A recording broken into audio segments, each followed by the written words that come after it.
Welcome to another ABC Radio National podcast. For more information, go to abc.net.au/rn. So the oil price is beginning to fall at last. But how far and for how long? Can we really, as The Age reported a few days ago, expect to pay $8 a litre to fill the car in 10 years' time? One particularly interesting point of view on this comes from Ian Dunlop, who was an executive in the coal and oil industries for many years, and indeed CEO of the Institute of Directors here in Australia.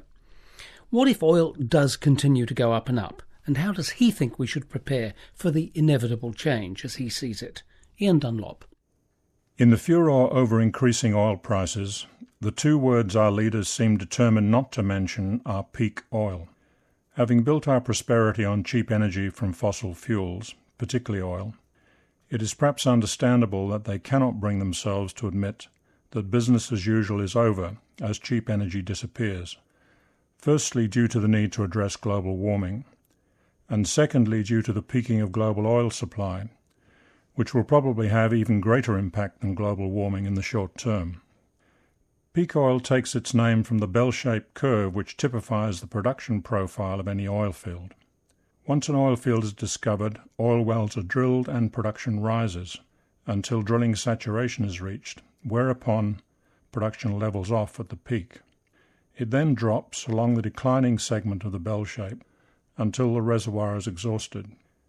This profile applies to an individual oil field, to all oil fields in a region, and now to the globe, although it may get distorted along the way by, for example, geopolitics.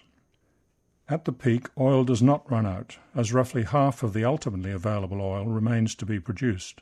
However, it is the point, globally, at which further expansion of oil production becomes impossible, because production from new oil fields is more than offset by the decline of production from existing fields. It may be a sharp peak if, for example, some of the giant fields start to decline rapidly, or it may be an undulating plateau spread over a number of years, if, for example, oil demand is destroyed as a result of recession, or developing countries are no longer able to afford high oil prices. Once demand begins to exceed supply, oil prices rise, as they have been doing over the last few years. The bigger the gap, the higher the price. The official view until recently from organisations like the International Energy Agency, the IEA, the energy watchdog of the developed world, was that we had abundant oil resources available from both conventional and unconventional sources, which would meet rapidly expanding global demand as China, and subsequently India, became large consumers. The economists took comfort as the oil price rose, on the grounds higher prices would stimulate additional production, so that supply eventually balanced demand and forced the price down in the classical mode. As an eminent Australian economist colourfully put it, if the price of eggs is high enough, even the roosters will start laying. Maybe so, but it's one thing to have oil resources in the ground. It's quite another to convert those resources into oil flows to the market. It now seems there are unexpected problems in so doing, to the extent that we are probably approaching the peak of global supply. We may have already passed the peak, or it may be some years ahead, but the exact date is less important than accepting the principle and taking action to prepare for it. The official view is now scrambling to catch up with reality. As the chief economist of the IEA recently commented, putting these two things together, the short and medium-term security of our oil markets, plus the climate change consequences of this energy use, my message is that if we don't do anything very quickly and in a bold manner, the wheels may fall off. Our energy system's wheels may fall off. In urging OECD governments to rapidly change policy from business as usual, he commented, "We must leave oil before it leaves us." The reasons supply is not expanding are first that we are not discovering new oil fields quickly enough. Second, data on existing fields is suspect, particularly in the Middle East, so we may not have as much oil as we thought. Third, production from many existing oil fields is declining as part of the natural process, often more quickly than admitted officially. Fourth, unconventional oil resources such as deep water and tar sands are proving more difficult to develop technically and economically, even with higher prices. They also have major environmental problems such as high carbon emissions and high demand for water and energy, to the point where in some cases almost as much energy is needed to produce the oil as is ultimately recovered. Fifth, oil-producing countries are using more oil domestically and are less prepared to export it. Given the absolute dependence of modern societies on oil and gas, price hikes and supply shortages will be traumatic, as already evidenced by current unrest in Europe and protest in the Middle East and Asia as oil subsidies are withdrawn. Australia is particularly vulnerable, but the issue was ignored by the previous federal government and is barely acknowledged by the new government. Peak oil is arguably the biggest issue Australia will have to contend with in the next decade. Strange it did not even rate a mention at the 2020 summit. Oil prices may well drop temporarily if we move into recession, or if increased oil discoveries do result from the exploration triggered by current high prices. But the general price trend is probably upwards. It is misleading to pretend otherwise. We should be preparing for that eventuality now, not playing King Canute in futile attempts to turn back the global tide with 5-cent fuel excise or GST reductions. We actually need higher oil prices to wean us off the use of oil and to encourage alternatives. This may seem hard, but unless we face up to this reality quickly, the problem will become far worse. There is certainly a case for assisting those most exposed to ease the transition to a world of expensive energy, but it should be via specific targeted measures, not with across-the-board attempts to drop petrol prices, which are minuscule in relation to the size of the problem. Passing the peak raises the question of who gets the available oil. Solutions range from, firstly, letting the market take its course, the preferred route of most economists, but which conveniently skirts around the traumatic societal impact of recession or depression arising from high energy prices, and the potential for the creation of failed states as developing and possibly even some developed countries are increasingly forced out of the market. Secondly, the Washington consensus of sending in the Marines to secure supply. Recent experience in Iraq suggests this is hardly a sustainable alternative.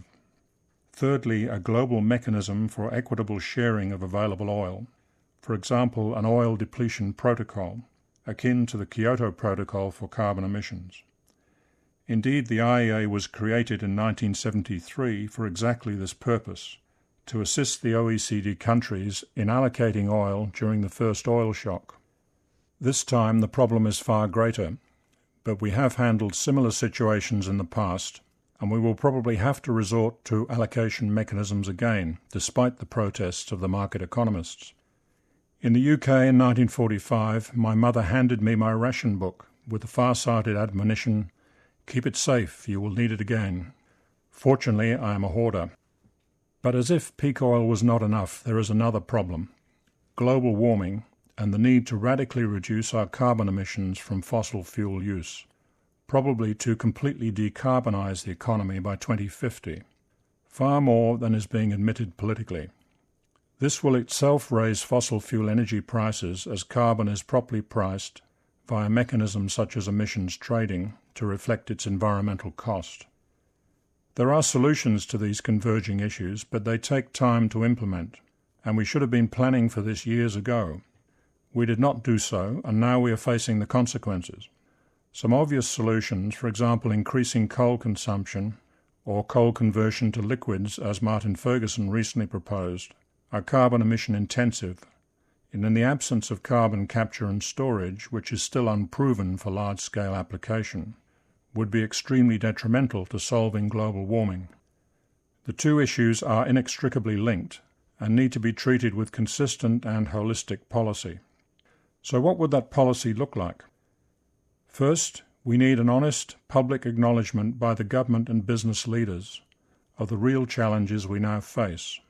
Second, urgent education campaigns to inform the community and gain support for the hard decisions ahead.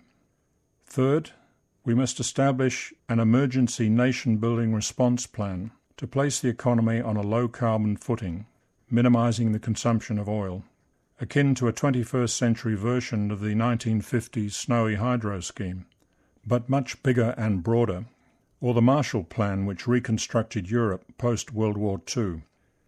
The components would be, firstly, major focus on energy conservation and energy efficiency. Second, large-scale conversion to renewable energy. Third, major investment in efficient public transport, rail, bus, cycling, etc., and an immediate halt to investment in freeway and airport expansion. Fourth, rapid phase-out of high-carbon emission facilities, such as coal-fired power stations, unless safe carbon capture and storage can be introduced within 10 years. Fifth, urgent introduction of high-speed broadband to minimise travel and improve communication efficiency. Sixth, continued investment in low-emission technology. Seventh, rapid reform of the tax system to remove the perverse incentives which encourage oil use and carbon emissions. We face major changes to our lifestyle. It is not just high oil prices and global warming, but the very question of the sustainability of humanity on the planet as population rises from 6.5 billion people today to 9 billion in 2050, all aspiring to an improved quality of life. New technology will undoubtedly come to our aid, but that will not be enough. Our values must also change. Conventional economic growth in the developed world will have to be set aside in favour of a steady state economy, where the emphasis is on non-consumption and the quality of life rather than the quantity of things. There will be far more focus on local food production, opening up new opportunities for rural areas. Cities will be redesigned using high-density sustainability principles to avoid urban sprawl, and properly integrated with public transport to minimise energy consumption. Work centres will be decentralised. Rail, powered by renewable energy, will become a major transport mode for both freight and high-speed passenger traffic. Air travel will reduce unless new technology develops jet fuel from, for example, biosources, and even then emission constraints may limit its use. The internal combustion engine will disappear in favour of electric vehicles for many applications. Cycling and walking will become major activities for both work and pleasure. Obesity and diabetes will decline. The challenge is enormous, but it is the greatest opportunity we have ever had to place the world on a sustainable footing. For what we are doing currently is not sustainable. We must not waste this opportunity, but it needs far bolder and broader thinking than we are seeing at present, which raises the question of the ability of our democratic system of government to implement such change. It will require statesmanship of the highest order, a quality sadly lacking in both national and global debate. Different forms of government will be needed, but that is a discussion for another day. Which we shall have soon, no doubt, maybe on this programme.